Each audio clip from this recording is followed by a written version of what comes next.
Today's case takes us to Northeast Phoenix, Arizona in the United States. The 16th of January, 1997. As Scott Falater stood at the top of his stairs in his home, the police shouted at him to get on the ground. He appeared to be confused. Why were they in his house, he asked them. They repeated their instructions to keep his hands where they could see them and to get on the ground. He was asked if there was anyone else there, and Scott said there was him, his wife, and their 2 children. The officer thought that was a strange response, considering what he had found in the backyard. Their next concern was checking on the children, aged 12 and 15. They were safe and in their beds, unaware of the nightmare that was unfolding. I went to bed as a 12-year-old kid with a happy life, and I woke up to a police officer telling me that my mother died. Scott Falater was the eldest of 5 children born into a middle-class Catholic family. He was described as quite introverted and also studious. During his childhood, he would witness violence in his parents' marriage, with his mother Lois saying it wasn't pretty, not by any means. It really got to Scott as the oldest. In an English class at Brookfield High School, Scott would meet his future wife, Yarmila. Yarmila thought it was cute that he had a habit of dozing off during class. She was intelligent and lively, popular but quiet, with a flair for the arts. After high school, they went to colleges 50 miles away from one another in Illinois. They stayed in touch, and later the romance reignited and they became engaged. It was during this time that, after speaking to Mormon missionaries, Scott converted to the Church of Jesus Christ of Latter-day Saints. Yarmila had, like Scott, been born into a Catholic family, but she wasn't as enthusiastic about the conversion, at one point even threatening to end their engagement. This didn't happen, and the pair married in 1976 in a civil ceremony, presided over by a Mormon bishop. After marrying, she wanted very little to do with Mormonism. When his church friends came over, she would leave the room or the house altogether. During a visit to Salt Lake City, they went to the Latter-day Saint temple there and heard a talk about eternal matrimony, the idea that you're not just married in this life, but for eternity. Following this, Yarmila began to go to religious classes and was later baptized as a Latter-day Saint. She got a job in a medical lab and Scott worked in electrical engineering. The couple then moved to Florida where they welcomed 2 children, Megan, born in June 1981, and her little brother Michael followed 3 years later. They then moved to Minnesota before settling in Phoenix, Arizona in 1987. After their second baby was born, Yarmila quit her medical job, but she began to feel controlled and stuck. By Scott's own admission, he was self-centered and arrogant, and she was left without a support system, leaving her incredibly depressed in Minnesota. After moving to Phoenix, Scott began working for Motorola, which consisted of long hours and stressful meetings. In his spare time, he was also a family and personal counselor and a teacher at their church. Yarmila would also go back to work as an assistant at a preschool. In 1997, the family had an exciting trip in Europe planned for the summer, and Scott wanted to pursue his goal of becoming a science and mathematics teacher. Yarmila was described by Scott as a great wife and mother. He also said she was his best friend. Michael, the couple's son, called his upbringing a happy one, saying he came from a loving home. The 16th of January, 1997. Scott said that at around 3 in the morning he and his wife had awoken to a strange sound. It sounded like someone was walking around on the gravel outside of the bedroom window. Scott went to the window and looked out but couldn't see anything that caught his eye. He said he barely slept the rest of that night. As morning rolled around, he went to work as usual. He was stressed at work as it was looking more and more likely that the project he had been working on and in charge of was going to be cancelled, meaning there would be several job losses. That day he had an argument with his boss during a meeting and was due another meeting with his team the following day. It wasn't looking good. He went home for the evening at around 7 p.m. After the family meal, Scott went to prep for the religious education class that he taught the next morning at around 6:15 a.m. Yarmila spoke to Scott and asked him to have a look at and fix the pool pump in the garden, and at about 9 p.m. he went outside to have a look. Due to the lack of light, he soon gave up and headed back inside. He put the flashlight, screwdriver and pliers into the back of the Volvo in the garage. His wife had fallen asleep on the sofa, so he gave her a kiss goodnight and went to bed. "I was really exhausted and crashed in bed," he said. "I would guess it was between 9:30 and 10 p.m. Greg Coons was a neighbour of the Falater family. His then-girlfriend Stephanie Reedhead was with him on that night in January, and the couple were heading to bed. There was a noise outside. It was a moaning or a crying sound. Stephanie heard a woman saying "please no" or "please don't" several times. Greg went to have a look to see if he could work out what was going on. He looked over the wall and into his neighbour's garden and saw something horrible. A woman was lying on the ground. He initially thought that maybe she'd had too much to drink. She was a few feet from the pool lying on her side. She rolled onto her back and then stopped moving. Then a light came on upstairs in the house. Greg saw Scott in the upstairs room and watched him for a couple of minutes. He was wringing his hands in the sink. The light then went off. Greg observed as Scott went into the kitchen and then the living room. He then came out of the side garage door wearing a white shirt and red sweatpants and motioned for one of the dogs to lie down. He stood over his wife for a couple of minutes before going back inside.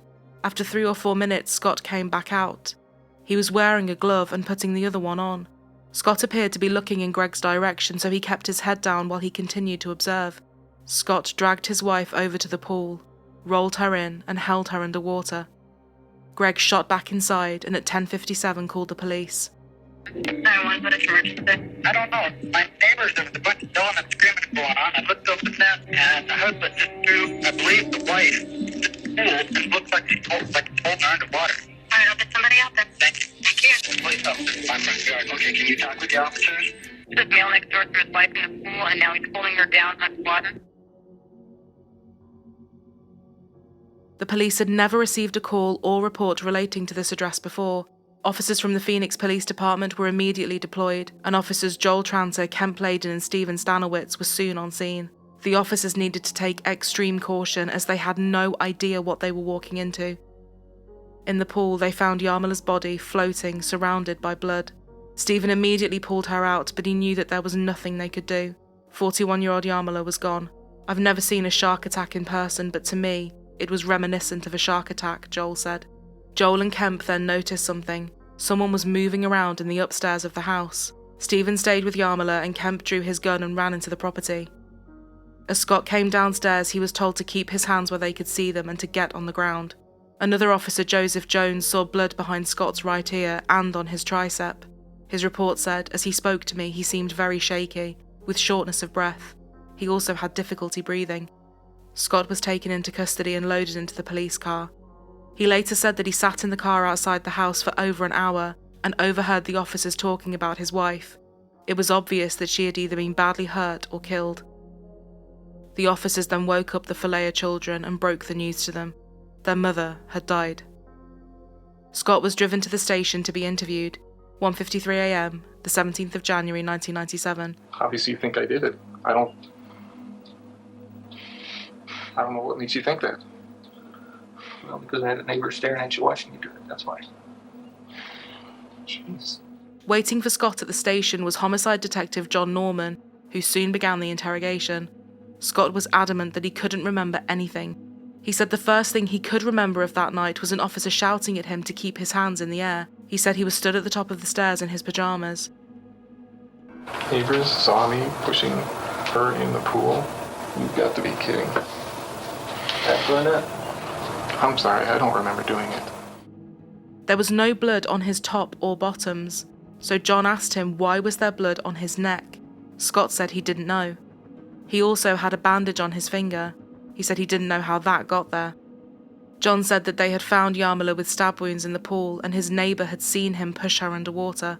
Scott appeared to be shocked, but John didn't believe it. His story was hogwash. The only thing I believed about his story was that his name was Scott Falater, he later said. A search was conducted of the property and a flashlight was found shining towards the pool pump. There was blood absolutely everywhere. On the stairs inside the house they found a stone covered in blood, a stone that resembled one of the decorative pebbles from around the pool. There was more to be found in the garage. Hanging out of the back of the family Volvo was a shirt stained with blood. Inside the trunk there was a plastic container filled with bloody jeans, an undershirt and socks. There was also a hunting knife covered in blood.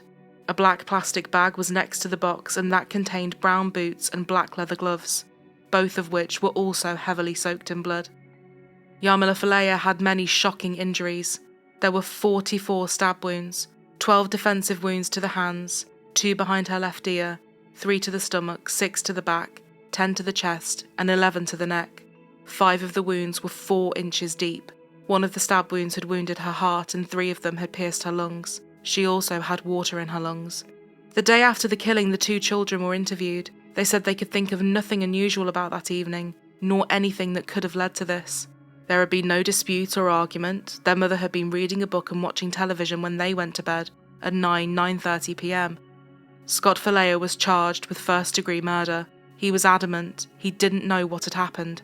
The plan had originally been for Scott to plead guilty by reason of insanity, but this would soon change. When Scott's lawyer interviewed Greg Coons in the presence of Lois, Scott's mother, in the lead-up to the trial, it was reported that his story had changed slightly. Lois later said, "I remember him talking about Scott's movements being calm and deliberate, and that he had a flat expression. Like a robot, that's exactly what he said. He also said he thought Scott may have seen him, but that Scott never said a word." After hearing this, Lois told Scott's lawyer that Scott had a history of sleepwalking. It would normally happen when he was stressed. This would now be his new defense. He had killed his wife while sleepwalking. This defense had been used in less than 30 murder trials across the world at that point, but it had been successful. In Toronto, a man was acquitted of attacking his father-in-law and killing his mother-in-law after driving there and launching an attack, as it was determined he had been in a state of sleepwalking. This would mean that for their defense of sleepwalking to work, the jury would need to be convinced that Scott had murdered his wife, held her underwater, made at least 2 trips to the car to put his clothes and murder weapon in the back, recognised the dog, not seen the dog as a threat, and motioned for the dog to lie down. Well, what do you think of this as a defense strategy for killing a spouse? An Arizona man set out to convince a jury that he stabbed his wife 44 times while sleepwalking. When looking at his history of sleepwalking, Lois would say there were several times he came down the stairs fully dressed and walked into the living room, and he was all ready for school, and it was like midnight. Then one time he came down the stairs and he was probably 15 or 16, and he was stark naked. The next day you'd ask him about it or talk to him about it, and he had absolutely no idea that this happened. His sister Laura described an incident from when Scott was 20. He was sleepwalking and going towards the back door, and when she tried to stop him, she said he grabbed me by my shoulders and just tossed me. He looked just so angry. He looked almost demonic. I have never seen him look like that, never. Scott was adamant he didn't remember these incidents. Richard Bootson, an expert in sleep disorders, said that displays of violence during an episode of sleepwalking are very rare, but there were instances of it happening. Initially, even Scott wasn't convinced by his own defense. I didn't question him, my attorney, or push him hard at the time, but inside I just felt it was a bunch of BS. It was very simple and pure BS, and it had no basis in reality. This sounds to me like a Twinkie defense. I thought my brain had thrown a rod, and I thought, I'm going to the state hospital or to the prison for life. That was before I even knew that you can take drugs that change your sleeping patterns at night. At that point, I was saying I'd accept a lifetime probation of living alone, let my kids sleep somewhere else. Lock me up on my own because I don't want to hurt somebody else, he added. Sometimes when I think about this, I wonder, what kind of Jekyll and Hyde am I? There's no way I could hurt Yarm. I didn't know that something like that could be in anybody I've ever known, much less me. If he had been sleepwalking, why had he got the knife? His sister Laura speculated that he had been trying to cut the broken pool pump and fix it. When we looked at the pump a week or so after Yarm died, it was freshly gouged, she said. He said that he had used the hunting knife while sleepwalking to fix the pump, instead of the screwdriver. It was argued that when Yarmila had tried to stop him, he had attacked her. He would sleep for only 3 hours a night for several days in a row, then he would crash and try and sleep for 9 hours. For this defense to be successful, it would have meant he needed to fall asleep quickly that night. Scott said he did. That was one of my crash nights. I just hit the bed and must have gone right out cold, he said. Before his trial, he was interviewed by Dr. Janet Tapman, a psychologist. He spoke of several incidents of sleepwalking between the ages of 10 and 13 that his mother had told him about. He said that during his marriage there had been times that he had woken up on the sofa in the living room or on the floor by the bed with no recollection of how he came to be there. He recalled an incident where his wife had told him that he had grabbed her arm while he slept, something he didn't think much about until after he was arrested. Scott spent 4 nights in a sleep lab to be monitored to look at the brainwaves of his sleeping patterns. The data showed hypersynchronous delta waves, a symptom that can be associated with those who have episodes of sleepwalking. Prosecutors called on the help of Dr. Mark Pressman to see if there was any evidence that Scott had been sleepwalking on the night Yarmila was killed. He found that the study Scott had been a part of was not that significant, saying that these symptoms could also be found in someone with sleep apnea. Scott said he had gone to bed with his contact lenses in, then got up, dressed himself, grabbed a flashlight, and headed outside. Dr. Pressman said that when one sleepwalks, they aren't able to tell if it's night or day, so him changing and taking the torch suggested he knew it was dark and he knew it was cold. As he waited to go on trial, Scott Falater gave an interview with 2020. "I have to accept that the neighbours saw me do the physical act. Would I have consciously or intentionally killed her? Absolutely not." Also interviewed with the couple's children. After you went to bed at 9 o'clock, what was the next thing you remember? Waking up at around 1:30. Why did you wake up? A police officer came and woke me up. Michael, are you aware of the fact that if your father is convicted of first-degree murder, that the prosecutor could ask for the death penalty? Yeah. Have you prepared in your mind for that prospect? Not really. June 1999. After pleading not guilty, Scott Falater went on trial. Good afternoon, everyone, and thanks for joining us. It is a high-profile trial that's already received national attention, and it's set to begin in just about an hour. Scott Falater will go before a jury that will decide whether he should be convicted in the death of his wife. Juan Martinez led the prosecution. He was a prosecutor who had never lost a murder case before. The prosecution was adamant that Scott was conscious and aware when he killed Yarmila. They said that he had murdered his wife and then attempted to make it look like she had been killed by an unknown person. They believed he had got Yarmila to leave the living room and go out into the backyard with him, and then stabbed her. He then went inside to wash his hands and put a dressing on his wounded hand, before going into the garage to hide the knife and the clothes in the Volvo. He went back out, got the dog to be quiet, and noticed that she was still, against all odds, breathing, so he made the decision to drown her and then go back to bed and leave her to be found in the morning. Scott's lawyer presented their defense. He was sleepwalking at the time the event occurred, and he had no consciousness in his mind operating at that time. In fact, his brain was in fact asleep. This was a senseless crime, he said. There is just no reason for Scott Falater to kill the woman he loved more than anything else in the world. The real question was, why did this happen? What went wrong? There was no motive. In short, he was sleepwalking at the time this event occurred. There is no doubt that Scott Falater committed the act, but he had no intention of committing the crime. The left side of the neck. One of the people to testify during the trial was Dr. Philip Keane, the chief medical examiner. He laid out all of her horrific injuries, and based on this, the prosecution believed he had put his left arm over her mouth to silence her, and then used his right hand to stab her. One of the star witnesses for the prosecution was Greg Coons. He told the court what he had seen that night. Who are the neighbors to the east city? Scott and Yarmila Falater. And drawing your attention back to January 16th of 1997. I saw a person laying on the ground, heading towards the house, feet towards the pool equipment. My impression was that she was drunk. And Mr. Falater appeared through that and walked through my field of view. So what do you see him doing in the kitchen, if anything? The next time I see him, he's walking from the kitchen back into the living room, and it looks like he's wringing his hands. Then what happens? He moved her legs around to the side, he knelt down behind her, and pushed her into the water. But his defense team hit back and said he was in a sleep-like state when the murders occurred, and this was where the science was going to be key. The experts could not agree on how to interpret the way Scott had behaved that night. Dr. Rosalind Cartwright and Dr. Roger Broughton were two leading sleep experts, and they were brought in by the defense. They testified that they believed he had been in a sleepwalking state when his wife was killed. It's my opinion that he was sleepwalking. He would not leave all of the evidence there, would not leave bloody clothes in the back of a car that he was going to drive, would not leave a pool full of blood. To me, none of these make sense. Dr. Cartwright said, sometimes they hurt themselves, sometimes they hurt other people. But this is a state in which they are confused, they are not conscious, they think something terrible is happening, and they have to defend themselves, so often they will fight.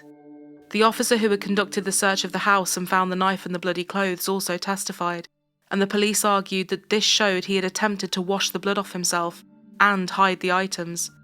Dr. Broughton said that carrying out so many different things during an episode of sleepwalking was unusual. How had he not heard his wife? But he had heard and quietened the dog. The defense experts said that they were under the impression that the dog had been jumping up at him, and that was what he was responding to, not the sound of the dog itself. Other sleep experts would also testify that when sleepwalking, one would usually do something familiar or routine, not something out of character or complex. Although it was rare for someone to be violent when sleepwalking, it could happen. The defense also had two of Scott's cellmates testify that they had seen him sleepwalk too. The prosecution questioned Dr. Broughton, who conceded that he hadn't come across a case where a sleepwalker had been violent and changed their clothes several times. The prosecution called a sleep expert who said he believed that Scott must have been awake during the killing because there were too many complicated actions for one person to do while sleepwalking. Dr. Pressman testified in court and listed off 66 different behaviours that were not consistent with someone sleepwalking. He said that Scott touching the water in the pool would have been enough to wake him up. All the evidence says his behaviors were far too complicated to be sleepwalking. In your experience, do sleepwalkers tend to conceal objects? Is that something that they do generally speaking? Sleepwalkers may misplace items, but to my knowledge, sleepwalkers never hide something. And these items were not only hidden, they were packaged neatly. The only way that sleep specialists think that violence can happen with a sleepwalker is that somebody confronts them, physically confronts them, gets in their way. That's clearly impossible on the second episode of violence. Alongside the bloody clothes and the knife in the container, a mouthpiece had been found, and the prosecution suggested that he may have put it in order to defend himself. DNA tests on the mouthpiece were not definitive. Scott said, "I have no idea what that's about. It's very possible that the thing was laying around in the garage and I popped it in my mouth, I don't know."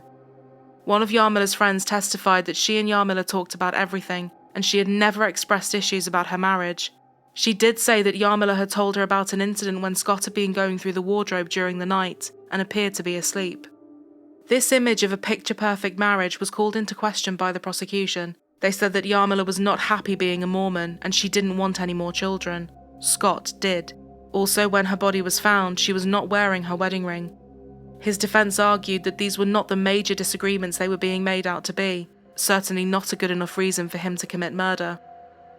In court, homicide detective John Norman, who had interviewed Scott after his arrest, said that the accused didn't seem to be too upset and didn't cry. But even with all of his experience in the field of homicide investigation, even he was at a loss for a motive.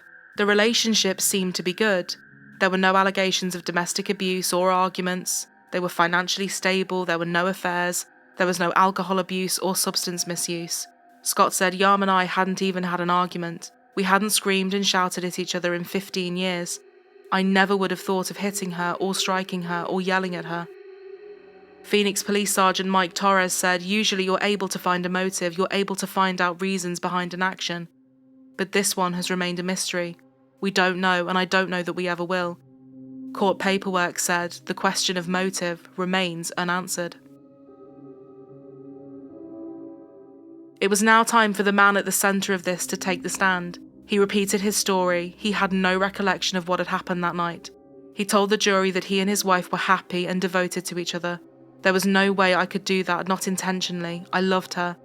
I don't know what I would do without her," he said. I assume that I must have gone crazy, or that something in my head had broken. This was certainly a complicated trial, which left the jury with much to think about. It was now time for the closing arguments. Sleepwalking is triggered by stress when a person can be under a great deal of stress, and it can also be triggered by sleep deprivation when you're very tired or just worn out. The actions during an episode are often illogical and somewhat nonsensical. The behavior is involuntary without intent. The level of consciousness is impaired. The evidence is also clear that he was a limit staff, and he did it without any conscious thought. He did it without awareness, because he was sleepwalking. The defense said that all of the experts had been able to testify that there was a connection between murder and sleepwalking, and that Scott should be found not guilty as he was fast asleep at the time and unaware of what he was doing. The prosecution hit back at this. They said that this was premeditated murder, plain and simple. The prosecutor said that during the incident, Scott had recognised his dog and got the dog to lie down. "How come he can't recognise his wife?" he asked. "Because he's making it up. They emphasised all of the complicated actions he had taken that night, while allegedly being asleep. He had stabbed his wife, changed his clothes, hidden the clothes, the shoes, the gloves, the murder weapon, pushed her underwater, got the dog to lie down. They said this was not done by someone sleepwalking. This was someone who was well aware of what he was doing. This complicated trial had lasted for a month, and it was now time for the jury to deliberate. There were so many different pieces of evidence and theories to consider, but before long, the jury returned their verdict. It was unanimous. Be the jury, duly impaneled and sworn in the above entitled action, upon our oaths do find the defendant guilty of murder in the first degree. It was a terrible death, and we are satisfied that we were able to prove that the defendant committed premeditated murder, the prosecutor said. Members of the jury also spoke about their decision, with one saying that the kind of knife used, a hunting-style knife, was not used for any other purpose except for killing. Another juror said after the trial, "I think he could have been sleepwalking when he stabbed his wife. The possibility exists, but we don't know. There is no witness. But when he dragged the body, I think he woke up. He could have been sleepwalking, woke up, and he saw, oh no, look at this, and I think he panicked." I never would have thought in my wildest dreams someone would think that I premeditated and planned to murder my wife. I just can't see how they could have come to that determination. So I was not expecting a first-degree guilty verdict. It was now time to determine his sentence. One of the possibilities was the death penalty. During the sentencing, following various character witnesses, the judge ultimately decided against capital punishment. He was especially swayed by Scott's children, who pleaded for their father's life. Yarmila's mother also made the same request.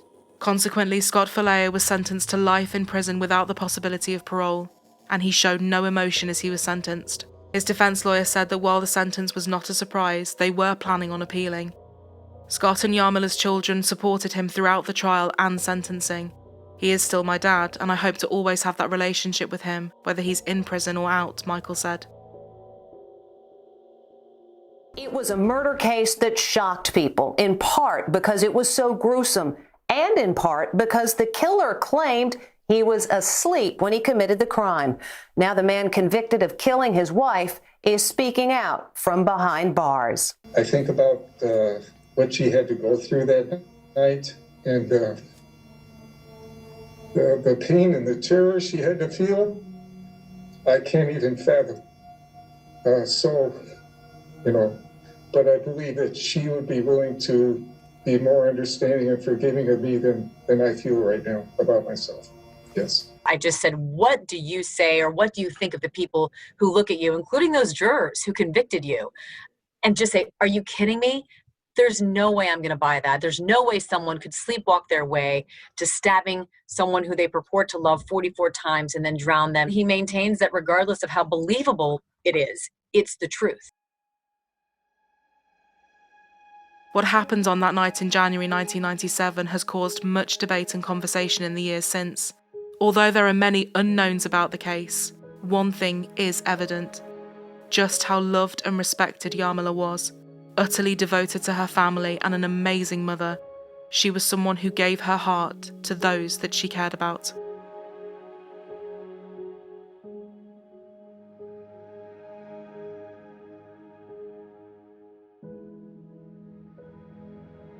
We are so grateful to all of our viewers and all of our patrons, and we'd love you to consider joining our little community over on Patreon. It supports us as a channel, and we couldn't be more appreciative of anyone that does so. It also gives you behind the scenes, extra episodes, and early ad-free access.